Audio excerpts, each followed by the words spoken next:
Comma தஸ்கரூன். அளவற்ற அருளாளன், நிகரில்லா அன்புடையோன், எல்லாம் வல்ல அல்லாஹுவை போற்றி புகழ்ந்தவனாக, உயிரிலும் மேலான கண்மணி முஹம்மது ரசூலுல்லாஹி ஸல்லல்லாஹு அலைஹி வஸல்லம் அவர்கள் மீதும் அவர்களின் உயர்வான உம்மத்துக்கள் அனைவர்கள் மீதும் அல்லாஹுவின் அன்பும் அருளும் வந்து சேரட்டுமாக.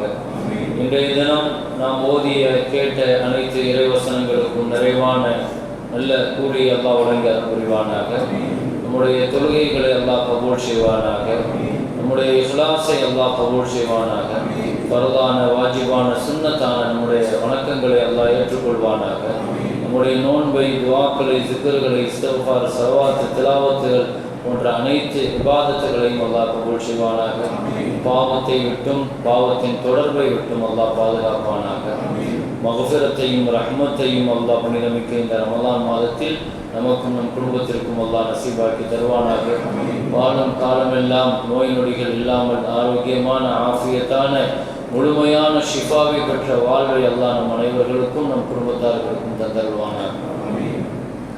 கண்ணியமிக்க முஃமினீன்களே, இன்று ஓதப்பட்ட சூறாக்களில் சூரா யூனுஸ் என்ற சூரா, அதை அடுத்து சூரா ஹூத் என்ற சூரா, 2 சூறாக்கள் ஓதப்பட்டிருக்கிறது. 2 நபிமார்களுடைய வரலாறுகளை அல்லாஹ் இந்த சூறாக்களில் குறிப்பிடுகிறான். முதலாவது நபி நூஹ் அலைஹிஸ்ஸலாத்தினுடைய வரலாறு, மற்றொன்று நபி யூனுஸ் அலைஹிஸ்ஸலாத்தினுடைய வரலாறு. 2 வரலாறுகளை நாம் படிப்பதை விட வரலாறுகளில் முக்கியமான ஒரு இடத்தை நான் இங்கே கோடிட்டு காட்ட விரும்புகிறேன். யூனுஸ் நபியினுடைய வரலாற்றை பொறுத்த வரைக்கும் கொஞ்சம் வித்தியாசமானது. நபிமார்களுடைய வரலாறுகளிலேயே ரொம்ப விசித்திரமான வரலாறு. ஏன்னா பொதுவாக சமுதாயம் பாவம் செய்கிற பொழுது அந்த சமுதாயத்தை அல்லாஹ் பிடிப்பான். ஆனால் யூனுஸ் அலைஹிஸ்ஸலாத்தினுடைய வரலாறு அல்லாஹ் சமுதாயத்தை காப்பாற்றிட்டு அந்த நபி அல்லாஹ் பிடிச்சிட்டான். யூனுஸ் அலைஹிஸ்ஸலாத்தினுடைய வரலாறு நீங்க பார்த்தீங்கன்னா ரொம்ப வித்தியாசமா இருக்கும். மீன் வயிற்றில் யூனுஸ் நபி அல்லாஹ் சிறை வைப்பான். ஆனால் உண்மையில் பாதிக்கப்பட வேண்டியது, தண்டிக்கப்பட வேண்டியது அவங்களுடைய சமுதாயம் தான். அத்தனை ஆண்டு காலமாக அந்த சமுதாயத்திற்கு தௌஹீதை எடுத்து சொல்றாங்க, அல்லாஹ்வை எடுத்து சொல்றாங்க, கலிமாவுக்காக போராடுறாங்க, அந்த மக்களுடைய ஈமானுக்காக போராடுறாங்க. யூனுஸ் அலைஹிஸ்ஸலாத்தினுடைய தஅவாவுடைய பணி இருக்கிற மகத்தான பணி, அந்த மக்கள்கிட்ட பெரிய புரட்சிகரமான தஅவா பணி செய்கிறாங்க. ஆனால் ஒரு கட்டத்தில் பொதுவாக எல்லா நபிமார்களுடைய வாழ்க்கையில நடக்கிறது யூனுஸ் நபியினுடைய வாழ்க்கையிலே நடந்துச்சு. என்னன்னா அந்த மக்கள் ஈமான் கொள்ள மாட்டேன் ஒரே அடியா மறுத்துட்டாங்க. ஒரு உச்சகட்டமாக நபிமார்கள் நீண்ட காலத்திற்கு பின்னால நிராசை அடைஞ்சிருவாங்க. இனிமேல் இந்த மக்கள் ஈமான் கொள்ள மாட்டாங்க அப்படிங்கிற ஒரு நிலைக்கு அந்த நபிமார்கள் வருவாங்க. அப்படித்தான் யூனுஸ் அலைஹிஸ்ஸலாமும் வந்தார்கள்.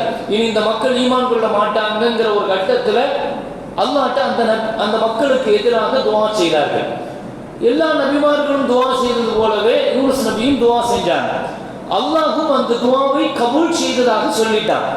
அதாவது இறங்கவும் சொல்லிட்டான் அல்லாஹ். ஆனால் என்ன ஒரு வித்தியாசம்னா, அல்லாஹ்வுடைய உத்தரவு வருவதற்கு முன்னால் அந்த மக்களை விட்டு வெறுத்து யூனுஸ் அலைஹிஸ்ஸலாம் அந்த ஊரை விட்டு வெளியே போயிட்டாங்க. யூனுஸ் அலைஹிஸ்ஸலாம் செஞ்சது ஒரு சின்ன மிஸ்டேக், இது மட்டும்தான். அல்லாஹ்வினுடைய உத்தரவு வரதுக்கு முன்னால அந்த மக்களின் அதாபு எப்படி வேணாலும் வரும்னு முடிவு பண்ணிட்டாங்க. அல்லாஹ் தஆலாவுடைய உத்தரவு வரதுக்கு முன்னால யூனுஸ் அலைஹிஸ்ஸலாம் வெளியே போயிட்டாங்க. என்ன நடந்துச்சுன்னா, பொதுவாக அல்லாஹ்வுக்கு ஒரு நியதி இருக்கு, அல்லாஹ்வுடைய சுன்னத்து. நீங்க குர்ஆன்ல பார்க்கலாம், பல இடங்கள்ல அதாப பார்க்கிற வரைக்கும் தான் அந்த மக்களுடைய தௌபாவை அல்லாஹ் ஏத்துக்கிடுவான், ஈமான ஏத்துக்கிடுவான். இது எல்லாத்துக்கும் உள்ளதுதான். குர்ஆன்லயே அல்லாஹ் தஆலா சொல்றான், இந்த உலகத்துல ஈமான் முடிக்கப்படுற ஒரு நாள் இருக்கு. அது எப்போ முடிக்கப்படும்னா, அதுக்கு பிறகு ஒருத்தர் கலிமா சொல்றான்னா அல்லாஹ் கபூல் செய்ய மாட்டான். குர்ஆன்ல அல்லாஹ் தஆலா அதை பத்தியான ஒரு வார்த்தையை சூரத்துல் அன்ஆம்ல அல்லாஹ் சொல்றான், யௌம லா யன்ஃபஉ நஃப்ஸன் ஈமானுஹா, ஒருவர் ஈமான் கொள்ற அந்த ஈமான் அவருக்கு பலன் அளிக்காத அந்த நாள் அப்படின்னு ஒரு நாளை பத்தி அல்லாஹ் குர்ஆன்ல சொல்றான். அது எந்த நாள்னா, சூரியன் கிழக்கிலிருந்து உதித்து கொண்டே இருக்கிறது, ஒரு நாள் சூரியன் மேற்கிலிருந்து உதிக்க ஆரம்பிக்கும். அப்போ குர்ஆனும் ஹதீஸும் சொல்ற அந்த வார்த்தை, மேற்கு சூரியன் உதித்ததற்கு நாட்கள் இருக்கும். அப்போ அந்த உதிக்கிறத பார்த்ததற்கு பின்னால ஒரு 3 மணி நேரம் அல்லது 4 மணி நேரம் சூரியன் மேற்குல இருந்து உதித்து அப்படி இருக்கும், அதுக்கு பின்னால மறைஞ்சிடும். அதுக்கு பின்னால உள்ள நாட்கள் எல்லாம் சூரியன் உதிக்கும், வளமை போல கிழக்குல இருந்து உதிக்கும். ஆனால் ஒரு நாள் மேற்குல இருந்து உதிக்கிற இந்த காட்சியை பார்த்ததற்கு பின்னால ஒருத்தர் களிமா சொல்றேன்னா அந்த களிமாவை அல்லாஹ் ஏத்துக்க மாட்டான். அல்லாஹ்வுடைய அத்தாட்சிகளை பார்த்ததற்கு பின்னால ஒருத்தர் நான் திருந்துறேன், களிமா சொல்றேன், தௌபா செய்றேன் என்று சொன்னால் அல்லாஹ் ஏத்துக்க மாட்டான். அதாபு வரும் என்று எச்சரிக்கப்படுகிற வரை அதாப பயந்து களிமா சொன்னாரு, தௌபா செஞ்சாரு, அல்லாஹ் ஏத்துக்கிடுவான். இதே தான் தனிப்பட்ட மனிதனுடைய வாழ்க்கையிலேயும் மலக்குள் மௌத்தை பார்க்கிற வரைக்கும் தான் நான் திருந்துறேன், தௌபா செய்றேன், தொழுதுக்கிறேங்கிறதெல்லாம் மலக்குள் மௌத்தை பார்க்கிற வரைக்கும் தான், மலக்குமார்களை பார்க்கிற வரைக்கும் தான். நம்மளுடைய மௌத்தினுடைய நெருக்கத்தில் மலக்குள் மௌத்திற்கு முன்னால நிறைய மலக்குமார்கள் வருவார்கள், ரிஸ்குடைய மலக்கு வருவார்கள், அஜலுடைய மலக்குகள் வருவார்கள். மலக்குமார்களுடைய பார்வை முதல்ல மௌத்துக்கு முன்னால கிடைக்கும். கிராமன் காத்திபி நம்மோடு இருக்கிறாங்க, நமக்கு தெரியல.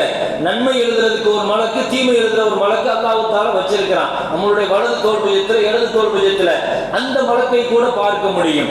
இவர்கள் எல்லாம் காட்சிப்படுத்தப்படுவதற்கு முன்னால வரைக்கும் தான் நாம தௌபா செஞ்சுக்கிறது, திருந்திக்கிறது, சரி பண்ணிக்கிறது. இதெல்லாம் இவர்களை காட்சியா கொண்டு வந்து அல்லாஹ் நிறுத்திட்டான் வைங்க, அதை பார்த்ததற்கு பின்னால ஒருத்தருடைய கலிமாவோ தௌபாவோ அல்லாஹ் ஏத்துக்க மாட்டான்.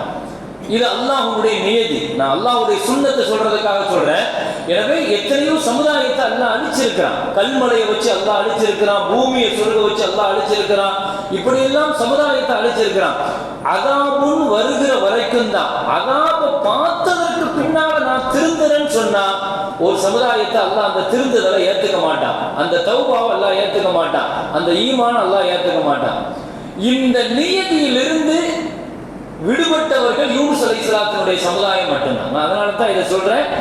அதாபு வானத்திலிருந்து இறங்கிடுச்சு, கிட்டத்தட்ட அவங்க மேல வரணும், எல்லாருமே பார்க்கிறாங்க அதாப. இத பார்த்ததற்கு பின்னால டோட்டல் ஊரும் களிமா சொல்லிடுச்சு.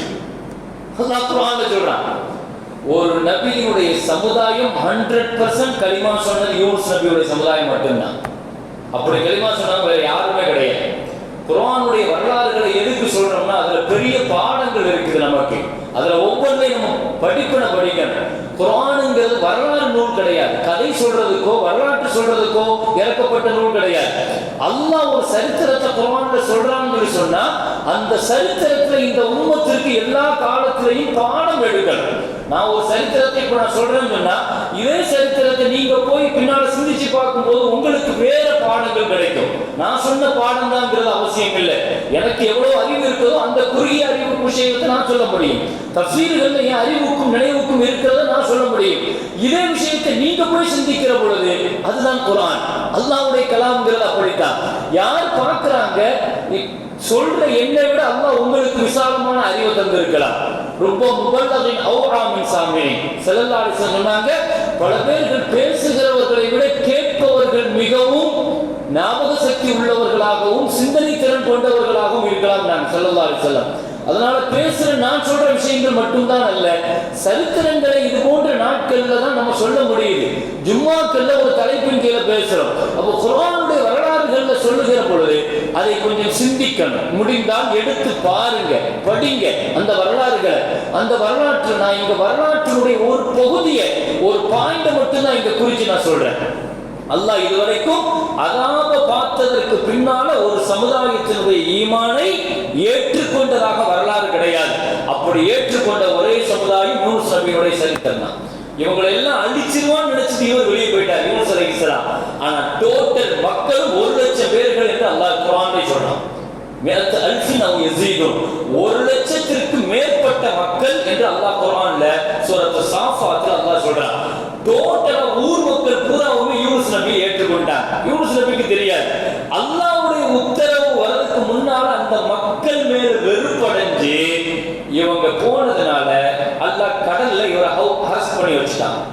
மீனுடைய இந்த வரலாறை இப்படி நிறுத்துங்க. மறுபுறத்துல நூஹ் அலைஹிஸ்ஸலாத்துடைய வரலாறு சொல்றான். நூஹ் அலைஹிஸ்ஸலாத்துடைய வரலாறு பொறுத்த வரைக்கும் அதே மாதிரி தான். இது அதுக்கு நேர் ஆப்போசிட்.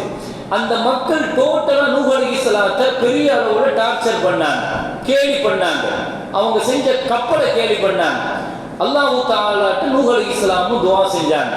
ஆனால் அல்லாஹ் தஆலா டோட்டலா நூஹ் நபியை விட்டுட்டு மற்ற எல்லாத்தையும் அல்லாஹ் அழிச்சிட்டான். இங்க எல்லா மக்களையும் அல்லாஹ் காப்பாத்திட்டான், அங்க முழு உலகத்தையும் அல்லாஹ் அழிச்சிட்டான். இந்த ரெண்டு வரலாறையும் அல்லாஹ் தஆலா சொல்வதன் மூலமாக நமக்கு கிடைக்கிற பாடம் என்னன்னா, நாம யார வாழ்க்கையில ரொம்ப பெரியவங்க, அல்லாஹ்வுக்கு நெருக்கமானவங்க நம்ம நினைக்கிறோமோ அவங்க அல்லாஹ்ட்ட சாதாரணமான ஆளா இருக்கலாம். நம்ம பார்வையில சாதாரணமாக இருக்கிறவங்க அல்லாஹ்ட்ட பெரிய பார்வை உள்ளவங்களாக இருக்கலாம். இந்த வரலாறுல நான் சொல்லுகிற இந்த ஒரு படிப்புல ரொம்ப முக்கியமான விஷயம் இல்ல, கடைசி வரைக்கும் வெறுத்துட்டு இனிமே ஈமான் கொள்ள மாட்டாங்கன்னு எக்ஸ்ட்ரீமா போயிட்டாங்க. இனி வழியே இல்லைங்கிற இடத்துல கூட அல்லாஹ் என்ன சொல்றானா, கடைசி நேரத்துல கூட அவனுக்கு நான் கலிமாவை சொந்தமாக்குவோங்க. யூனுஸ் நபியை பார்த்து அல்லாஹ் சொன்ன வார்த்தை இதுதான், ஒலௌஷா ரப்புக லஆமன மன் ஃபில் அர்தி குல்லுஹும் ஜமீஆ. உங்க ரப்பு நினைச்சிருந்தா எல்லா மக்களையும் கலிமா சொல்ல வச்சிருப்பான். அவங்க மோமீன்களாக இல்லைங்கிறதுனால மக்களை நீங்க வெறுப்பீங்களா அப்படின்னு அல்லாஹ் கேட்டான். அல்லாஹ் என்ன சொல்ல வரான், இவனெல்லாம் திருந்தவே மாட்டான்னு எவனையும் நினைக்காதுங்க அல்லாஹ்.